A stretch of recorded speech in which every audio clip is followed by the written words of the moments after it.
Assalamualaikum warahmatullahi wabarakatuh. Perkenalkan, nama saya Fauzia Mahani Azahra NPM 19.463. Pada pembahasan kali ini saya akan menarasikan bagaimana cara memetakan data riset dari beberapa artikel dan menjelaskan tahap-tahap di aplikasi Publish or Perish dan Force Viewer. Di sini adalah tampilan dari Publish or Perish. Aplikasi ini sangat bagus digunakan karena dapat memanen atau dapat mengambil metadata dan mengekstrak metadata dari ribuan artikel dalam waktu yang sangat singkat. Nah, ini adalah bagian penting. Di tengah kita bisa cari artikel dari Crossref, dari Google Scholar, dari Google Scholar Profile, PubMed, Scopus, dan lain sebagainya. Di sini saya akan memilih Google Scholar karena gratis. Di sini saya akan memasukkan kata kunci hak asasi manusia.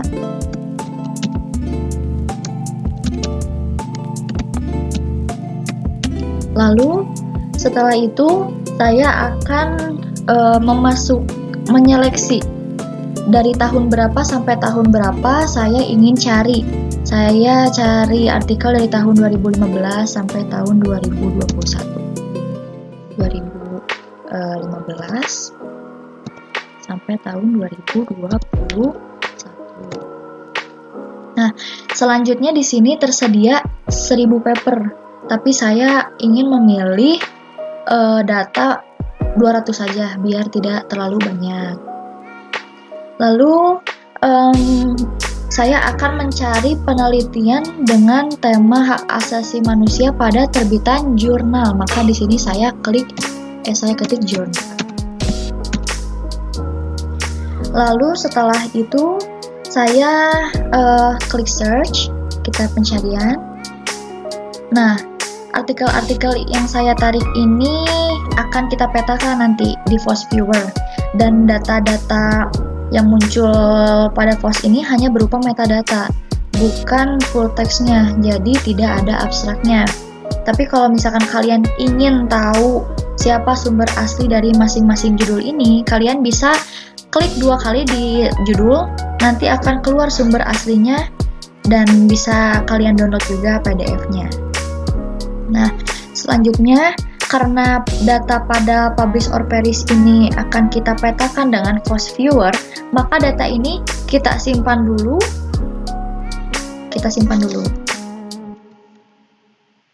Setelah disimpan, lalu kita klik Save Result.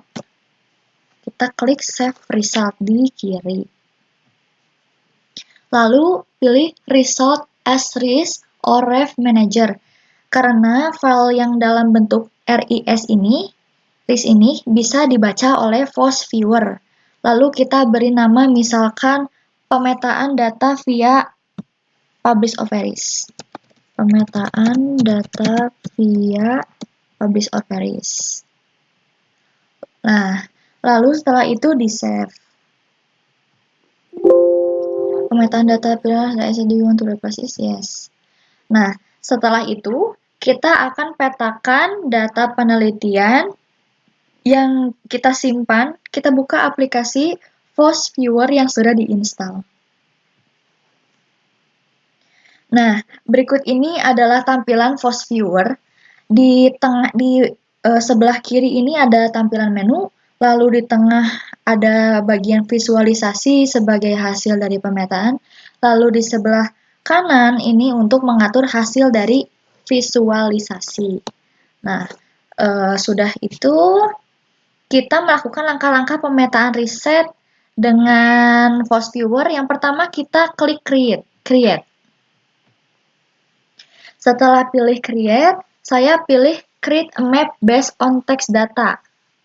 Yang ini Create Map ini terakhir. Lalu setelah itu, kenapa saya pilih ini? Karena saya mappingkan riset berdasarkan teks data, lalu klik Next. Setelah itu, klik Create Data from Reference Manager Files, karena saya menyimpan data dalam bentuk RIS. Saya pilih Read Data from Reference Manager Files yang ini. Langsung klik Next. Saya akan menyimpan file dalam bentuk RIS. Nah, ini sudah abaikan saja. Kita langsung klik Next. Oh, ternyata harus diklik ininya. Kita masukkan dulu ya. Si data yang tadi kita simpan ada di local disk. Bentar. Di sini kayaknya, di download. Itu di mana ya? Bentar ya. Tadi sini. Di pemetaan data via publish or perish. Di sini. Oke, ini jangan lupa bentuk file of type-nya RIS files ya.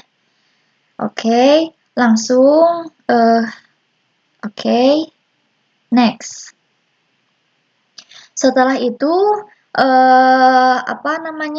ini data sudah kita simpan, ini biarkan contreng saja ya. Langsung next.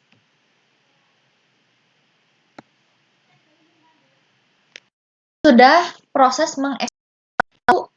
Nah, ini ada dua pilihan, binary counting dan full counting. Nah, saya pilih yang binary counting. Lalu ini kita klik saja next. Saya akan ubah ini menjadi 5 kali. Yang secara otomatis angka ini akan naik saat dikecilkan. Ininya akan naik saat dikecilkan. Begitupun sebaliknya. Lalu ini klik next. Nah, di sini for each of the term 12. Oke, saya akan ganti menjadi 12. Ini udah nggak bisa nambah lagi ya. Langsung kita klik next. Nah, di sini ada beberapa kata atau istilah yang muncul di title dan abstrak. Nah, kata-kata ini kita seleksi atau kita buang, kita tinggalkan kata-kata atau kalimat yang sekiranya tidak berhubungan dengan tema yang kita ambil. Ini terserah aja ya, yang sekiranya nggak ada di tema penelitian yang saya ambil gitu. Oke, saya pilih ya.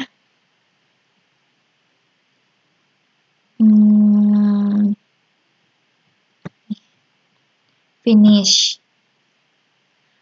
Nah, setelah itu di sini ada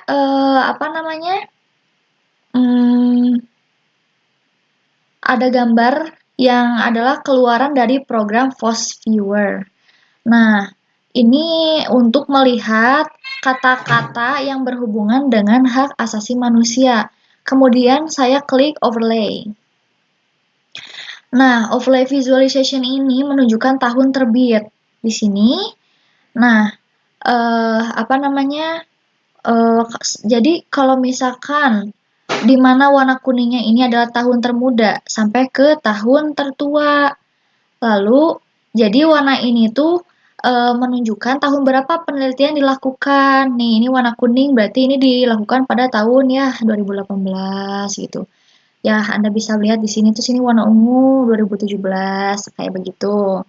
Nah, lalu setelah itu kemudian saya klik density visualization di sini.